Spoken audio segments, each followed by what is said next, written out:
Hey guys, मैंने अभी अभी भारत में एलियंस और उड़न तश्तरी के कुछ बिल्कुल नए सबूतों की खोज की है। आप पहली बार प्राचीन अंतरिक्ष यात्रियों और उड़न तश्तरियों के गुफा चित्र देखने जा रहे हैं। यह जानकारी इससे पहले कहीं नहीं दी गई है।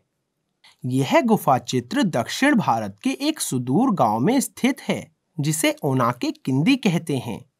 याद है, 3 साल पहले भारत में परग्रही जीवों के गुफा चित्र मिले थे। मगर जो गुफा चित्र मैं आज आपको दिखा रहा हूँ, वह बिल्कुल नए स्थान पर है, जो कि 800 मील दूर है। इन चित्रों में न सिर्फ प्राचीन अंतरिक्ष यात्री को दर्शाया है, बल्कि एक असली अंतरिक्ष यान भी दिखाया गया है। वही उड़न तश्तरी जिसमें से वह उतरे थे। पर क्या यह सच में एक उड़न तश्तरी है, एक अंतरिक्ष यान? चलिए ध्यानपूर्वक देखते हैं कि यह चित्र क्या दिखा रहा है। यहाँ एक बड़ी गोल चीज में दो इंसानी आकृति खड़ी दिख रही हैं। ऐसा लग रहा है कि उन्होंने सीढ़ी जैसी कोई चीज पकड़ रखी है, ताकि वह ऊपर से नीचे आ सकें। इन आकृतियों के पैर सीधी रेखा की जगह लहर की तरह बने हुए हैं। ऊपर की ओर वहां एक कमरा है, जिसमें लगता है कि कुछ उपकरण हो। यह शर्म की बात है कि हम बाकी की चीजें नहीं देख सकते, क्योंकि यह चित्र फीके पड़ गए हैं। अब और आगे बढ़ने से पहले चलिए एक कदम पीछे चलते हैं और इसे एक पुरातत्व वैज्ञानिक की तरह ध्यान से देखते हैं। क्या इसका कोई आसान मतलब भी हो सकता है? क्या होगा अगर वह सिर्फ इंसान हो जो एक बड़े पहिए के अंदर खड़े हैं? क्या होगा अगर यह दोनों एक गोलाकार घर के अंदर खड़े केवल साधारण इंसान हो और एक सीढ़ी का इस्तेमाल कर रहे हों? लेकिन ऐसा होना असंभव है। क्यों? क्योंकि सभी विशेषज्ञ इस बात से सहमत हैं कि यह गुफा चित्र प्रागैतिहासिक हैं। इसका मतलब यह चित्र गुफा मानवों ने बनाए हैं, जिनको पहिए या मिट्टी की झोपड़ी बनाना भी नहीं आता था। इसी कारण यह गुफा मानव इन गुफाओं में रहते थे। विशेषज्ञ प्रमाणित करते हैं कि यह चित्र हजारों साल पहले बनाए गए हैं, जब मनुष्यों ने घर, मंदिर और पहिए बनाना भी नहीं सीखा था। इन आदि मानवों के पास कोई धातु का औजार तक नहीं था, और जानवरों का शिकार भी यह पत्थर के औजारों से करते थे। यही वजह है कि पूरे विश्व के गुफा चित्रों में काफी प्राचीन चित्रण दिखाया जाता है।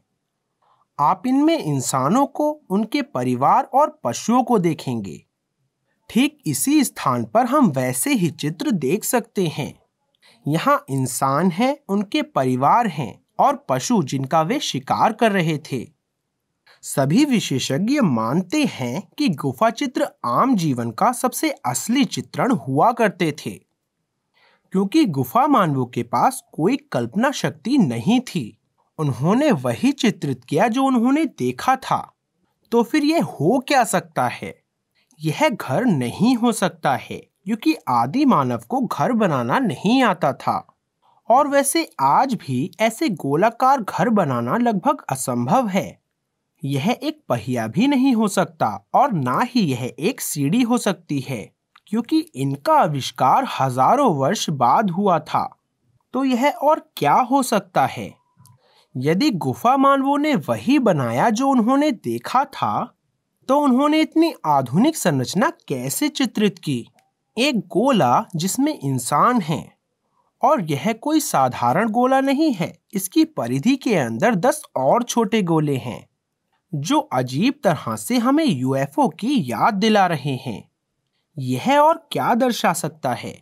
इस बात के अलावा कि इन आदि मानवों ने परग्रही लोगों को आसमान से उड़न तश्तरी में उतरते हुए देखा था, बल्कि यहाँ इन गुफा चित्रों में एक बहुत बड़ा सुराग है कि यह अंतरिक्ष यान आकाश में दिखा था। यदि आप पूरी गुफा को देखें तो सभी मनुष्यों और जानवरों को आपकी आंखों की सीध में बनाया गया है, एक खड़े तल पर, जो दर्शाता है कि वह सब जमीन पर थे। पर उड़न तश्तरी को सबसे ऊपर बनाया गया है, एक क्षैतिज तल पर, ताकि इसको देखने के लिए आपको ऊपर देखना पड़े। जो दिखाता है कि यह एक अंतरिक्ष यान है जो आकाश से धरती पर आया था। अगर परग्रही जीव उड़नतष्टरी में आए और यहाँ उतरे थे, तो गुफा मानवों ने भी उन प्राचीन अंतरिक्ष यात्रियों को देखा होगा। अगर यह सच है, तो क्या गुफा मानवों ने भी उन प्राचीन अंतरिक्ष यात्रियों का चित्रण नहीं किया होगा? तो मैंने इस क्षेत्र में और गुफा चित्रों की खोज करना शुरू कर दिया, क्योंकि अंतरिक्ष यान का चित्र ऊपर की ओर ही देखा जा सकता था, इसलिए प्राचीन अंतरिक्ष यात्री का चित्र भी ऊपर की ओर ही मिल सकता था। इसका मतलब मुझे इन झुकी हुई चट्टानों के नीचे जाना होगा और छत को देखना पड़ेगा। ऐसा प्रतीत हो रहा है कि यहाँ इसी क्षेत्र में और भी गुफा चित्र हैं और मुझे कई चौंकाने वाले चित्र मिले हैं जो एक अंतरिक्ष यात्री की तरह लगते हैं। इस आकृति में ऊपर की ओर एक एंटीना के साथ एक गोलाकार हेलमेट है। इसके 2 हाथ और 2 पैर हैं, मगर इसके अलावा 4 तार इसके शरीर से बाहर आ रहे हैं। यहाँ पास ही ऐसे ही हेलमेट और एंटीना के साथ एक और आकृति है। हम सिर्फ अनुमान लगा सकते हैं कि यह दोनों वही अंतरिक्ष यात्री हैं जिन्हें अंतरिक्ष यान के अंदर दर्शाया गया है। अब हमें कुछ आधुनिक आकृतियां दिखनी शुरू हो गई हैं। यह एक स्वास्तिक की तरह दिख रहा है। यह लाजवाब है क्योंकि यह आकृतियां मानवों के चित्रों से बिल्कुल भिन्न दिख रही हैं। यदि हम अंतरिक्ष यात्री के चित्र की तुलना बाकी मनुष्यों से करें, तो यहाँ बहुत अधिक फर्क है। मनुष्यों ने लाठी या पत्थर का औजार पकड़ा हुआ है और वे जानवरों का शिकार कर रहे हैं। इन्हें हमेशा 2 हाथ और 2 पैरों के साथ दिखाया गया है। इनके शरीर से कोई तार नहीं निकल रही है। इन मनुष्यों को गोल हेलमेट के साथ नहीं दिखाया गया है।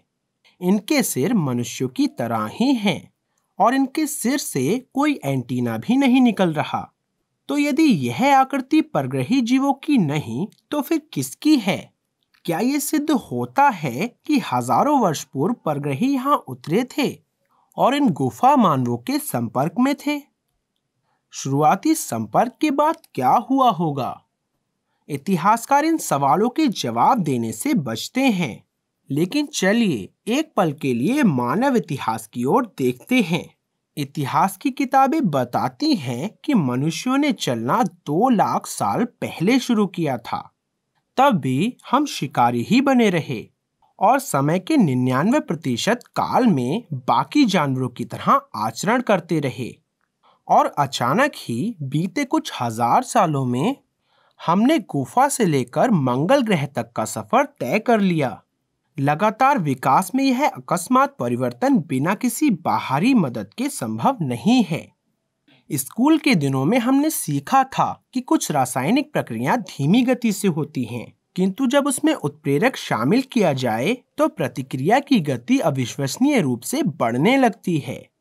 क्या मनुष्यों के भी विकास में अचानक आई ये गति परग्रही जीवों के आने से आई?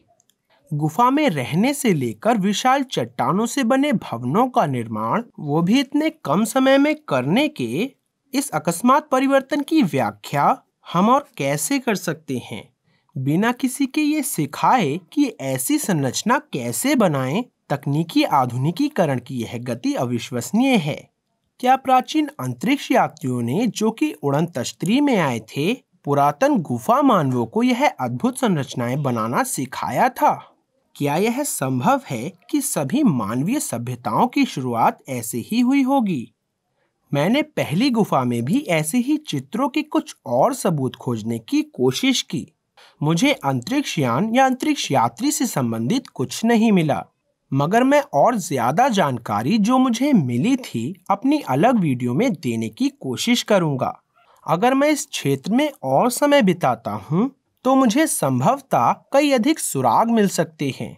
आप माने या ना माने, पर यह पूरा क्षेत्र एक निजी संपत्ति में है जो बंद दरवाजों के अंदर है। तो मुझे अगले दिन अंदर जाने से मना कर दिया गया, जिससे और सबूत जुटाना असंभव हो गया। मैं हैरान हूँ कि कैसे ऐसी प्राचीन प्रागैतिहासिक चित्रकला एक निजी संपत्ति हो सकती है। कैसे एक व्यक्ति जनता को इन खूबसूरत शैल चित्रकला से दूर रख सकता है। क्योंकि इतिहासकारों और पुरातत्वविदों के पास इन चित्रों का कोई वर्णन नहीं है, तो मैंने वहां के रहने वालों से यह समझने के लिए बात की कि क्या वो इन चित्रों के बारे में जानते हैं। कभी कभी लोक कथा कई अच्छी जानकारियों का खुलासा कर देती है, जो कि इतिहास की किताबों में भी नहीं होती। तो आपको क्या लगता है, क्या यूएफओ और प्राचीन अंतरिक्ष यात्रियों के चित्र साबित करते हैं कि परग्रही धरती पर उतरे थे?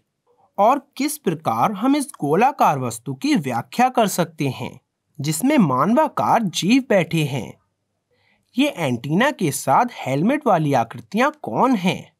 और यह चित्र में मानव चित्रों से बहुत अलग क्यों दिख रहे हैं? मैं प्रवीण मोहन, वीडियो देखने के लिए बहुत बहुत धन्यवाद। सब्सक्राइब करना ना भूलें और सभी अपडेट्स पाने के लिए घंटी के बटन को भी क्लिक करें। कृपया इस वीडियो को लाइक करें और मैं आपसे जल्द ही बात करूंगा। बाय।